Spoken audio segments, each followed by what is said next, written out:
Halo semuanya, saya perwakilan dari kelompok 6 akan mempresentasikan hasil diskusi kelompok kami mengenai contoh kasus sistem buku besar dan pelaporan.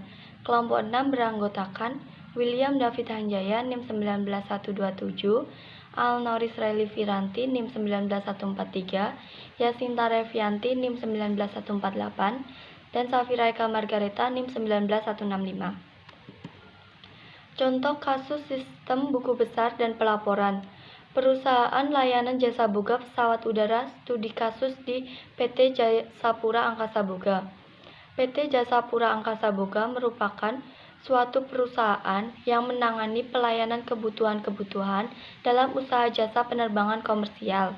Jenis usaha yang diadakan meliputi penyediaan produk makanan dan minuman bagi usaha penerbangan, sebagai operasi utama perusahaan, penyediaan produk makanan bagi hotel-hotel, penyediaan jasa perawatan pakaian bagi hotel, serta usaha-usaha lain yang sejenis.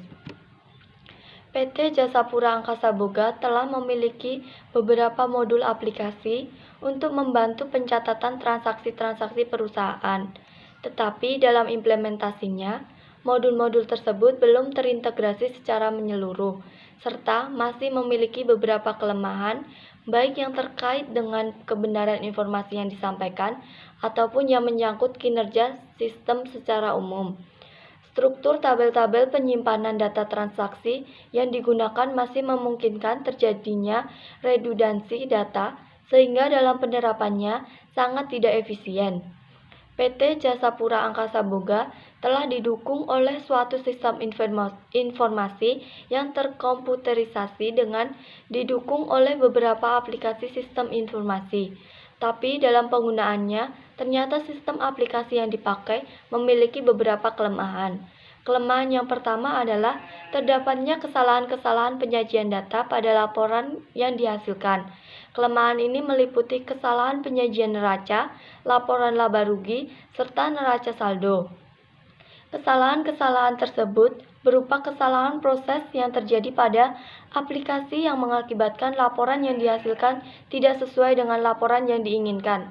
Kelemahan lainnya adalah pada struktur tabel-tabel pada basis data yang kurang tepat, di mana hal ini mengakibatkan masih terjadi redundansi data dalam basis data, sehingga untuk penggunaan jangka panjang, keefisienan sistem tidak terjaga. Selain itu, masih terdapat beberapa proses yang menggunakan sistem manual dengan menggunakan aplikasi Microsoft Excel. Proses tersebut diantaranya pembuatan invoice dan payment requisition form. Proses ini tentunya sangat rentan dari segi keamanan data apabila masih menggunakan sistem file untuk memprosesnya. Selain itu, juga akan menyulitkan untuk melakukan pencarian data untuk transaksi-transaksi pada waktu lampau. Terdapat 7 entitas luar dari sistem, yaitu yang dapat dijelaskan sebagai berikut. 1. Root administrator merupakan penggunaan sistem yang memiliki otoritas penuh terhadap sistem. 2. Head of accounting yang merupakan kepala bagian akuntansi di PT Jasapura Angkasa Boga. 3. Inventory, yaitu sistem manajemen persediaan di PT Jasapura Angkasa Boga. 4. Manajemen merupakan penentu kebijakan-kebijakan yang terkait dengan perusahaan. 5. Supplier merupakan penyalur barang-barang yang dibutuhkan untuk operasional perusahaan. 6. Customer yang merupakan konsumen dari produk-produk PT Jasapura Angkasa Boga. 7. Operation merupakan bagian yang terkait dengan proses operasional perusahaan. Sekian presentasi dari kelompok kami, kurang lebihnya mohon maaf.